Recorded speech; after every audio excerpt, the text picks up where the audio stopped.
এখনো কিন্তু কাঁচা আম পাওয়া যাচ্ছে। যারা ঝামেলার জন্য আচার দিতে চান না, রোদের ঝামেলা ছোলা ঝামেলার জন্য আচার দিতে চান না, আজকে রেসিপি তাদের জন্য। আশা করছি রেসিপিটা সবার কাছে অনেক ভালো লাগবে। দেখেন একদম সামনে থেকে দেখিয়ে দিচ্ছি কত লোভনীয় লাগছে আচারটা, আর খেতে কিন্তু দারুণ হয়েছে।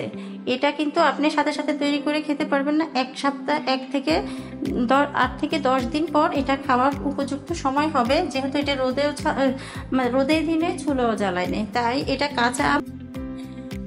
খাওয়ার জন্য 8 থেকে 10 দিন সময় লাগবে।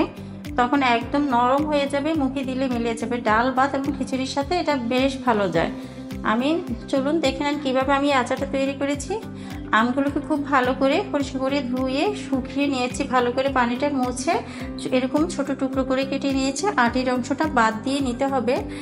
আর আপনারা চাইলে যে কচি আম দিয়েও তৈরি করতে পারেন, খোসা সহ এটা দিয়ে তৈরি করতে পারেন, কোনো সমস্যা নাই। খোসাটা একদম নরম হয়ে যাবে।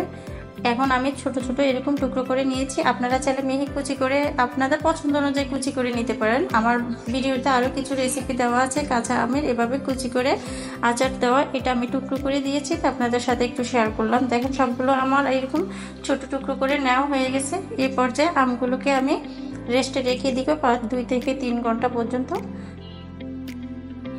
এখন আমি পরিমাণ মতো লবণ দিয়ে এটা মেখে রেখে দিব, যেন আমের যে টক ভাবটা আছে এটা কিছুটা বের হয়ে যায় আর পানিটা অনেকটুকু সরে যায়, তাহলে আচারটা বেশি দিন সংরক্ষণ করে খাওয়া যাবে। আমি বেশ কিছুটা 2 চা চামচের চেয়ে একটু বেশি লবণ দিয়ে খুব ভালো করে মেখে নিয়েছি।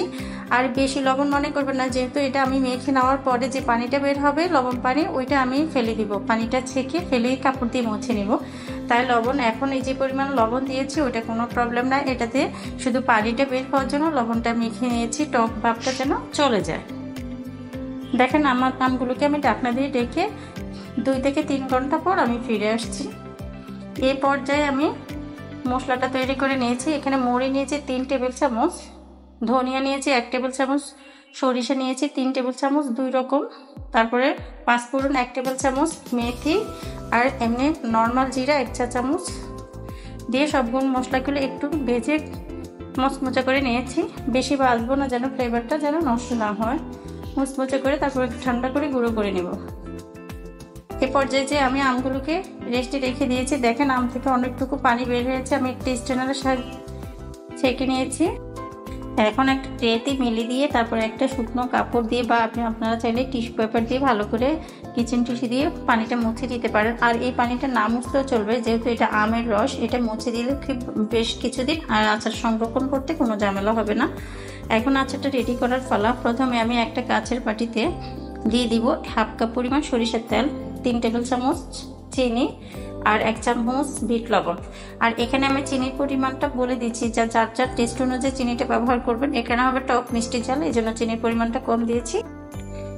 বড় সাইজের একটা রসুন কুচি করে কেটে নিয়েছি, শুকনো মরিচ দিয়েছি 4-5টা, বেছে ফেলে দিয়ে ছোট টুকরো করে কেটে নিয়েছি, কাঁচামরিচ দিয়েছি 5-6টা কেটে টুকরো করে দিয়েছি, দেখতে সুন্দরের জন্য আর খেতেও ভালো লাগে।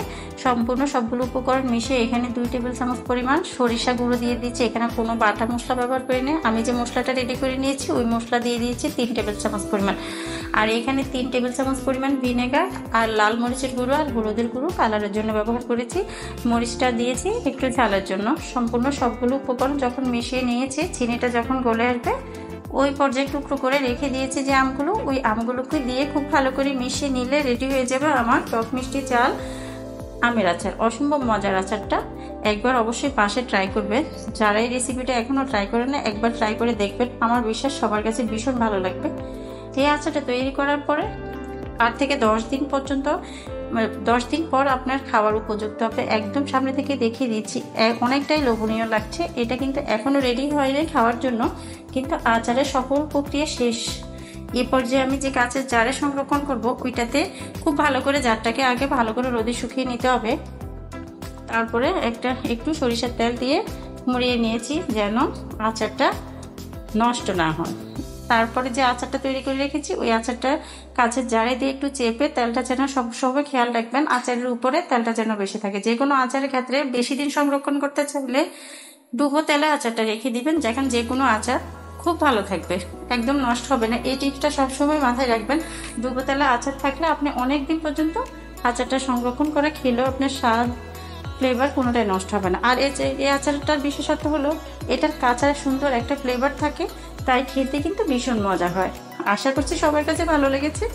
যদি ভালো লাগে একটু আমার চ্যানেলটিকে সাবস্ক্রাইব করতে ভুলবেন না, পাশে থাকা বেল বাটনটি অন করে দেবেন। সবাইকে ধন্যবাদ জানিয়ে শেষ করলাম আজকের আয়োজন। আল্লাহ হাফেজ।